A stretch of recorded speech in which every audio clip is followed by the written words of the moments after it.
नमस्कार, मैं सुनील आप सभी का एजुकेशन प्रभा यूट्यूब चैनल पर हार्दिक स्वागत करता हूं। आज मैं फिर से रिसर्च की कक्षा में उपस्थित हूं। जैसा कि पहले से मैंने बताया था कि मैं कक्षा में परिकल्पना अर्थात प्रकल्पना हाइपोथेसिस को बताऊंगा। और हाइपोथेसिस अगर आप देखेंगे, प्रकल्पना अगर आप देखेंगे तो सभी परीक्षाओं में निश्चित रूप से कम 1 से 2 प्रश्न निश्चित रूप से इससे रहता है। तो बहुत ही ज़्यादा महत्वपूर्ण और शोध की दृष्टिकोण से भी बहुत महत्वपूर्ण और अन्य विषयों के दृष्टिकोण से भी। तो अगर हम इस रिसर्च की कक्षा में अगर देखेंगे तो इस रिसर्च में कभी भी कोई भी रिसर्च हो तो रिसर्च में सबसे पहले हम क्या लेते हैं, तो एक टॉपिक का चयन करते हैं। टॉपिक को जब हम रिसर्च की प्रक्रिया में लेते हैं तो उस टॉपिक को हम टॉपिक न कह करके क्या कहते हैं, प्रॉब्लम कहते हैं। तो टॉपिक को हम क्या कहते हैं, प्रॉब्लम, अर्थात क्या होता है, समस्या। तो ऐसा हम देखेंगे कि किसी भी रिसर्च की प्रक्रिया में हम किसी टॉपिक का चयन करते हैं। उस टॉपिक को हम टॉपिक या प्रॉब्लम, टॉपिक को टॉपिक न कह करके हम उसको प्रॉब्लम या उसको समस्या कहते हैं।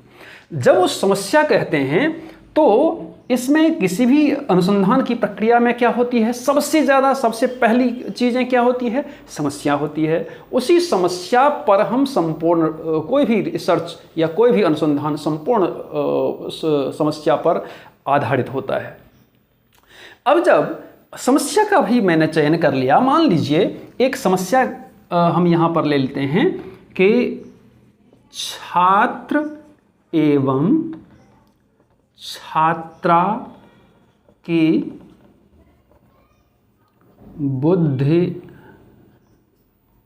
बुद्धि लब्धि का अध्ययन। ठीक है, मैंने एक समस्या स्वीकार कर लिया और अब मुझे इसी समस्या पर क्या करना है, संपूर्ण रिसर्च करना है। तो जब संपूर्ण रिसर्च करना है तो जैसे कि आप सभी को पता है, किसी भी समस्या में कम से कम 2 वेरिएबल हुआ करते हैं, 2 से कम वेरिएबल नहीं हुआ करते हैं, और 2 या अधिक वेरिएबल तो हो सकते हैं लेकिन 2 से कम कोई भी वेरिएबल, अर्थात कोई किसी भी समस्या में 2 से कम वेरिएबल नहीं हो सकता, क्योंकि उस पर रिसर्च नहीं किया जा सकता है। तो हम एक समस्या ले लिए। समस्या के बाद हम क्या करते हैं कि समस्या जैसी जिस प्रकार की हमारी समस्या है उस समस्या को ध्यानगत रखते हुए हम क्या करते हैं, RRL करते हैं। क्या करते हैं, RRL, अर्थात रिव्यू ऑफ रिलेटेड लिटरेचर, जिसको हम क्या कहते हैं, संबंधित साहित्य समीक्षा। संबंधित साहित्य की हम समीक्षा करते हैं। संबंधित साहित्य की हम समीक्षा करते हैं, क्यों करते हैं, क्योंकि हम इसी आधार पर, संबंधित साहित्य की समीक्षा के आधार पर हम क्या करते हैं, ये हाइपोथेसिस तैयार करते हैं। जो हमारा हाइपोथेटिकल प्लान जो हमारे पास आता है वो कहाँ से आता है, RRL से आता है, रिव्यू ऑफ रिलेटेड लिटरेचर से हमें आता है। अब इसमें क्या हम करते हैं, संबंधित साहित्य की समीक्षा क्या होती है, तो मैंने आपको बताया है कि संबंधित साहित्य की समीक्षा जो संबंधित हमारी समस्याएं हैं उससे संबंधित जो भी विभिन्न किताबें, विभिन्न पत्र पत्रिकाएं, विभिन्न शोध प्रबंध, विभिन्न डिजर्टेशन, विभिन्न गूगल, इंसाइक्लोपीडिया, विभिन्न जो दस्तावेज, विभिन्न जो समाचार पत्र, विभिन्न जो आपके लाइब्रेरी वगैरह वगैरह में जितने भी ग्रंथ उससे संबंधित चीज़ें हमें मिलती हैं, हम क्या करते हैं, उसका अध्ययन करते हैं। तो उसका अध्ययन ही क्या हो गया, यहाँ पर साहित्य समीक्षा करते हैं। अब मान लीजिए कि जो भी हम समस्या, अगर मान लीजिए कि हम 2021 है आज, 2021 में अगर हम कोई रिसर्च कर रहे हैं तो हमें जो संबंधित साहित्य मिलेंगे वो कब मिलेंगे, पूर्व के मिलेंगे ना, कि अब 2022 के मिलेंगे, नहीं मिलेंगे, 2022 के तो नहीं मिलेंगे, पहले वाले मिलेंगे।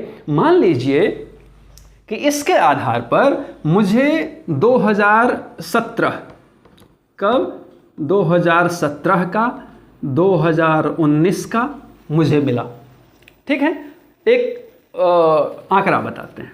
अब यहाँ पर छात्र है, यहाँ पर छात्रा है, अब यहाँ पर छात्र है, यहाँ पर छात्रा है, इसको हम ऐसे कर देते हैं। तो अब मुझे मान लीजिए कि यहाँ पर छात्र, इसके हिसाब से यहाँ पर बुद्धि लब्धि का अध्ययन बहुत सारे लोगों ने किया है, उसके आधार पर मुझे यहाँ पर 70%, यहाँ पर मान लीजिए कि 74%, यहाँ पर 82, यहाँ पर 72। ठीक है। अब मुझे मान लीजिए कि ऐसा मुझे रिपोर्ट मिला है, अर्थात संबंधित साहित्य की समीक्षा मैंने की है, मैंने ग्रंथ को पढ़ा है, उसके आधार पर जो मुझे डाटा मिला है आज तक का, उसके आधार पर मुझे क्या मिल रहा है कि इस छात्र की जो बुद्धि लब्धि है वो कहीं ज्यादा है। किससे? छात्राओं से ज्यादा है। मान लीजिए हम ऐसा ये मान के चलते हैं कि अगर मुझे ऐसा मिला तो हम क्या देख रहे हैं कि दोनों को हम 17 और 19 की डाटा को देखेंगे, छात्र और छात्रा के, तो दोनों में हमें ये मिल रहा है कि छात्र की बुद्धि लब्धि किससे ज़्यादा है? तो छात्राओं से ज़्यादा है। तो जब छात्राओं से ज़्यादा है तब हम क्या करेंगे? तो इसमें इसी के आधार पर हम क्या करेंगे? एक हाइपोथेसिस बना लेंगे। क्या बना लेंगे? हाइपोथेसिस बना लेंगे। तो हाइपोथेसिस बना लेंगे। अब कैसे बनाएंगे हम उसको बाद में डिसाइड करेंगे। तो इसके आधार पर हम क्या करते हैं? हाइपोथेसिस का निर्माण करते हैं। अब अगर हम एक परिभाषा के तौर पर अगर हम देखेंगे कि हाइपोथेसिस की परिभाषा क्या है, क्योंकि ये भी आपसे पूछी ही जाती है, तो किसी भी शोध कार्य में 2 या अधिक चरों के मध्य संबंध को बताते हुए जो पूर्व कथन या संभावित समाधान प्रस्तुत किया जाता है उसे प्राक्कल्पना कहते हैं।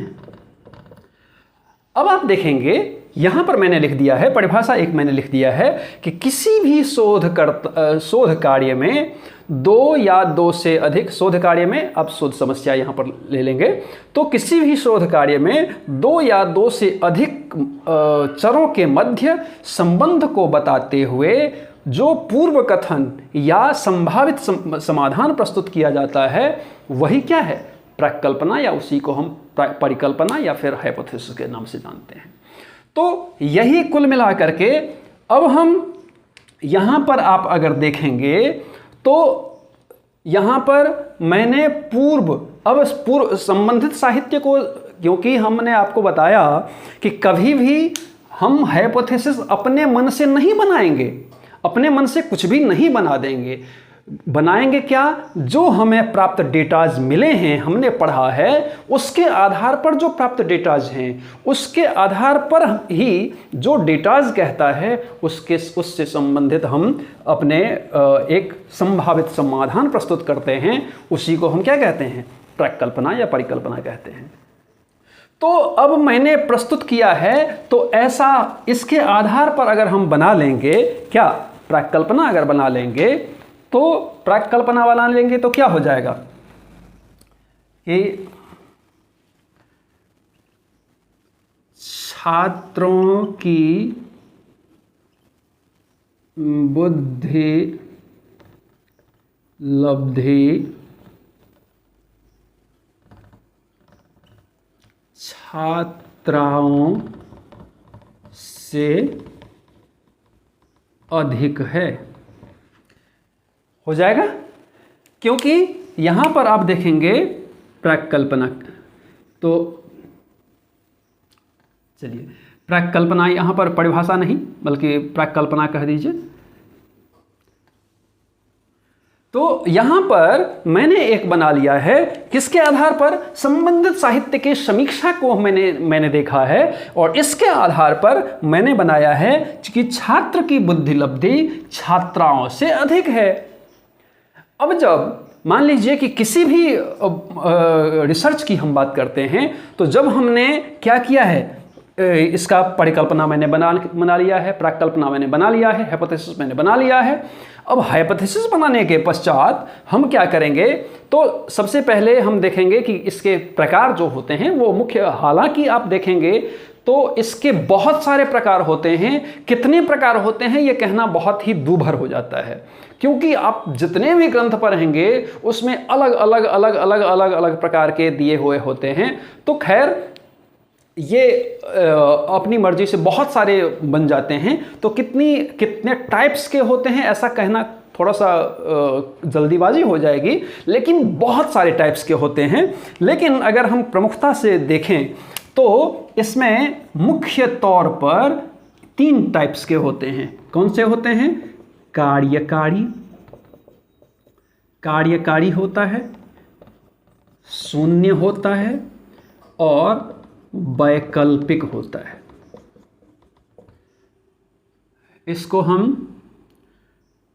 नल कहते हैं, इसको हम वर्किंग कहते हैं, इसको हम अल्टरनेटिव कहते हैं, इसको शोध प्राक्कल्पना के भी नाम से जानते हैं। शोध प्राक्कल्पना के भी नाम से जानते हैं, इसको शून्य कहते हैं और इसको वैकल्पिक कहते हैं। अब ये मुख्य रूप से आप अगर देखेंगे तो ये 3 प्रकार के ही हुआ करते हैं। क्या ये प्राक्कल्पना? तो मुख्य रूप से 3 प्रकार के जब हुआ करते हैं, इसी के बहुत सारे अन्य अन्य प्रकार सब निकलते रहते हैं। तो जब ये 3 प्रकार के हुआ करते हैं तो एक प्रश्न आता है, इसमें एक प्रश्न आता है, यूजीसी भी द्वारा बहुत सारे परीक्षाओं में पूछी जा रही है या पूछी भी गई है कि किन किन प्राक्कल्पनाओं की जांच की जाती है या जचनीय है, कौन कौन सी प्राक्कल्पना जचनीय है।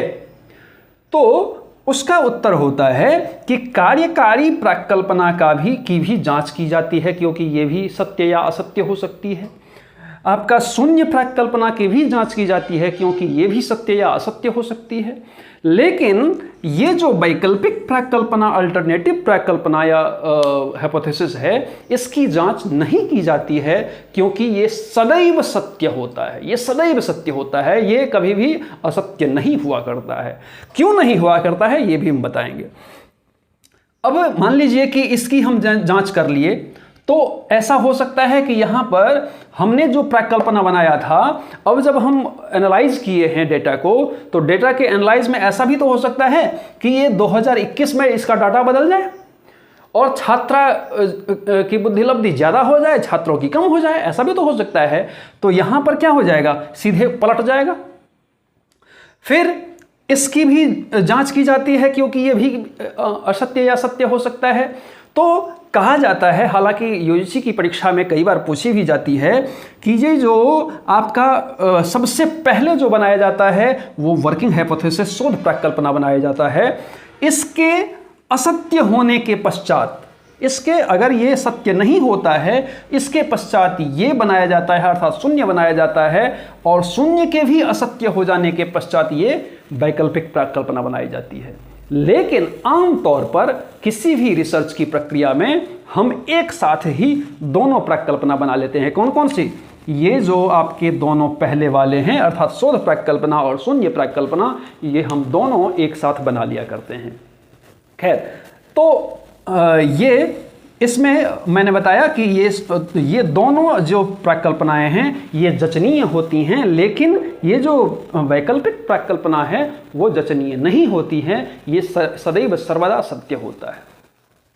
अब जब सदैव सर्वदा सत्य होता है तो यही आपका, मैंने यहाँ पर छात्रों की बुद्धिलब्धि छात्राओं से अधिक है, ये मैंने शोध प्रकल्पना बनाया।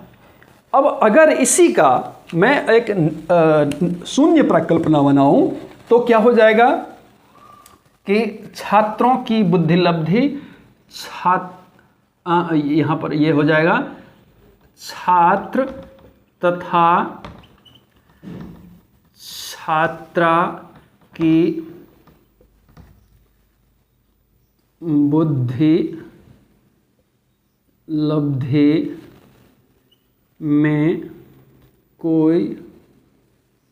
में सार्थक अंतर नहीं है। यहां पर आप देखेंगे कि ये आपका प्रकल्पना कौन सा हो गया, ये आपका शोध प्रकल्पना हो गया, और यहां पर ये आपका कौन सा हो गया, आपका नल प्रकल्पना हो गया। छात्रों की बुद्धिलब्धि छात्रों से अधिक है, यहां पर हम साक्षात कह रहे हैं, क्योंकि डाटा के आधार पर हमने एक क्या बनाया कि पहले अनंतिम कथन, इसको हम अनंतिम कथन भी कहते हैं। तो अनंतिम कथन हम यहाँ पर पेश किए हैं कि छात्राओं की बुद्धिलब्धि से छात्र की बुद्धिलब्धि अधिक होती है, लेकिन यहाँ पर मैंने शून्य प्रकल्पना के द्वारा कहा गया कि छात्र तथा छात्राओं की बुद्धिलब्धि में कोई भी सार्थक अंतर नहीं है। जब नहीं है तो क्या हो जाएगा, दोनों पैरेलल हो जाएगा ना। अब जब दोनों ये पैरेलल हो जाएगा तो न ये नीचा है न ये नीचा है, दोनों एक साथ समान है। तो इस प्रकार से हम क्या करते हैं, इन दोनों में फर्क करते हैं। अब इसके पश्चात आप देखेंगे ये वैकल्पिक प्रकल्पना, ये हम बताएंगे कि कैसा कैसा होता है। इसके बाद अगर हम देखेंगे तो और भी बहुत सारी प्रकल्पनाएं होती हैं, जिसमें कि यहाँ पर एक लिख दें, चलिए,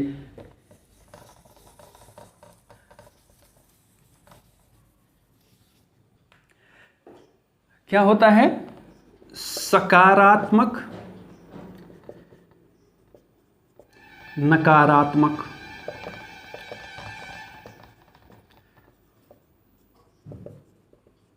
पॉजिटिव निगेटिव, एक ये हो गया एक ये हो गया, सकारात्मक हो जाता है नकारात्मक हो जाता है, इसमें भी बहुत सारा अंतर नहीं है। अब ये आप देखेंगे कि सकारात्मक प्रकल्पना में मुख्य रूप से वही होता है कि इसमें मतलब सकारात्मक वाक्य कैसा हो, सेंटेंस कैसा हो, तो सकारात्मक हो, तो इसमें भी सकारात्मकता होनी चाहिए। और यहाँ पर इसमें नकारात्मक में अर्थात नेगेटिव में नेगेटिव चीज़ें होनी चाहिए। तो कुल मिलाकर के आप देखेंगे तो इसी का दूसरा रूप यहाँ पर ये बन जाता है। अब ये छात्रों की बुद्धिलब्धि छात्राओं से अधिक है, तो यहाँ पर क्या हो जाएगा, सकारात्मक हो गया। यहाँ पर अंतर नहीं है, नहीं शब्द लग गया, यहाँ पर क्या हो गया, निगेटिव हो गया। तो बहुत अंतर नहीं है। जिस प्रकार से मान लीजिए कि अगर मैं हूं तो मैं एक ही इंसान हूं, लेकिन अगर मान लीजिए कि मेरे पिताजी के हम क्या हुए, बेटे हुए, हमारे भाई के हम क्या हुए, भाई हुए, हमारी पत्नी के हम क्या हुए, पति हो गए, हमारे बेटे के हम क्या हुए, फादर हो गए। अर्थात एक ही व्यक्ति, लेकिन देखने का जो दृष्टिकोण है, देखने का जो तरीका है, वो थोड़ा सा अलग अलग परिस्थितियों में बदल जाता है। तो उसी प्रकार से यहाँ भी क्या होता है कि ये चीज़ तो एक ही है, लेकिन नज़रिया यहाँ पर अलग हो जाता है। तो इसमें हम सकारात्मक कह देते हैं, नकारात्मक कह देते हैं। तो इस प्रकार से यहाँ पर परिस्थितियाँ चेंज होती रहती हैं, और इसका जो नाम भी होता है वो हम क्या करते हैं, बदलते बदलते रहते हैं। तो इसके हिसाब से यहाँ पर इसके अलावा और भी बहुत सारी प्रकल्पनाएं होती हैं, जैसे कि मान लीजिए कि सांख्यिकीय प्रकल्पना होती हैं। क्या होती हैं? सांख्यिकीय प्रकल्पना। तो सांख्यिकीय प्रकल्पना क्या होती है? तो कोई भी, आप जैसे नाम से स्पष्ट है कि ये सांख्यिकीय में क्या होगा, स्टैटिकल में क्या होगा कि संख्या आधारित होगा। अर्थात जब हम किसी भी जो हमारे प्रकल्पना होते हैं, तो उसी प्रकल्पना को जब हम संख्या आधारित चीज़ों से जोड़ देते हैं तो वो क्या कहलाता है? सांख्यिकीय प्रकल्पना। जैसे मैंने अभी बताया था कि 3 प्रकार मैंने बताया था। मैंने अभी आपको बताया था कि 3 प्रकार बताया था। एक बताया था कार्यकारी, फिर दूसरा बताया था शून्य, तीसरा बताया था वैकल्पिक। अब ये जब आप देखेंगे कि कार्यकारी, शून्य और वैकल्पिक, तो हम इसको, ये पहला चुकी है तो हम इसको क्या लिख देंगे? इसको जो इंडिकेट करेंगे वो क्या करेंगे? तो H कर देंगे। तो H कर देंगे। यहां पर चूंकि ये शून्य है तो हम क्या लिख देंगे? H0 कर देंगे। और जब वैकल्पिक है तो हम इसको क्या कर देंगे? H1 कर देंगे। तो इस प्रकार से जब हम इसको है तो वही चीज, ये भी ये कार्यकारी है, ये शून्य है, ये वैकल्पिक है, लेकिन इसी कार्यकारी, शून्य, वैकल्पिक वगैरह को जब हम किसी सांख्यिकीय फॉर्मूले पर हमने डाल दिया, आधार बना दिया, तो यही क्या बन जाएगा? सांख्यिकीय प्रकल्पना। अब मान लीजिए कि यहां पर एक प्रकल्पना मैंने बनाई है जो कि क्या है? यहां पर बुद्धिलब्धि के आधार पर मैंने बनाई है। तो अब इसमें हमेशा क्या होता है कि यहां, अब हम इसमें आ जाते हैं समस्या में जो पहले हो जाता है उसको या तो आप x1 के नाम से जानते हैं या फिर q1 के नाम से जानते हैं। फिर जो दूसरे में आता है उसको आप x2 के नाम से जानते हैं या फिर q2 के नाम से जानते हैं। समझ में आ रही है बात? तो जब, क्योंकि समस्या में छात्र शब्द पहले आया है तो उसी को हम q1 या x1 बनवाएंगे। फिर अगर छात्रा अगर बाद में आई है तो हम इसको q2 या x2 मानेंगे। अगर मान लीजिए कि छात्रा शब्द यहां पर आता तो हम इसको x1 q1 मान लेते।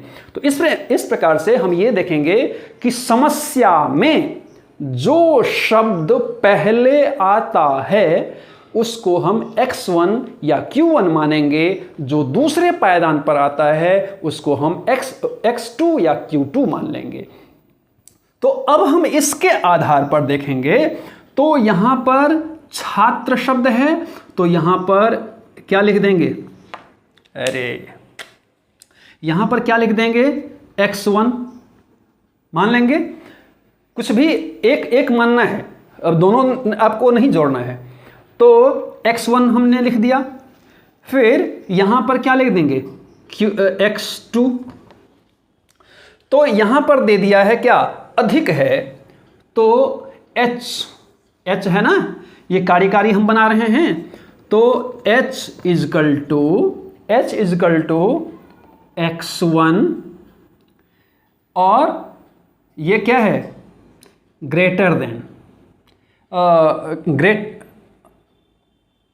देन किससे? छात्राओं से। तो इसको x2 मान लेंगे। तो यही जो हमारा यहां पर ये हो गया। या फिर दूसरे शब्दों में x1 और नॉट इक्वल टू x2 भी मान सकते हैं। और दूसरे शब्दों में हम यहां पर क्या कर देंगे कि H0 यहां पर नल का अगर हम बनाएंगे तो क्या देंगे? x2, क्योंकि यहाँ पर दोनों बराबर है तो दोनों बराबर है तो x1 not equal to x2 या x1 minus x2 is equal to 0।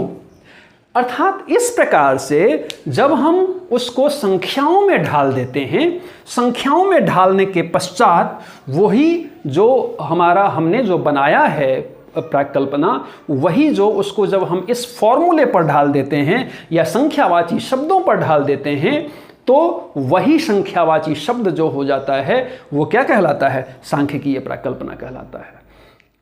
इसमें और भी बहुत सारे आपके, जैसे कि मान लीजिए एक पुच्छीय प्राकल्पना, द्विपुच्छीय प्राकल्पना, जैसे कि हम डायरेक्शनल हाइपोथेसिस या नॉन डायरेक्शनल हाइपोथेसिस कहते हैं, उसी को वन टेल्ड टू टेल्ड बोलते हैं, या अदिशात्मक बोलते हैं, दिशात्मक बोलते हैं। इस प्रकार से बहुत सारे प्रकार इसके हुआ करते हैं।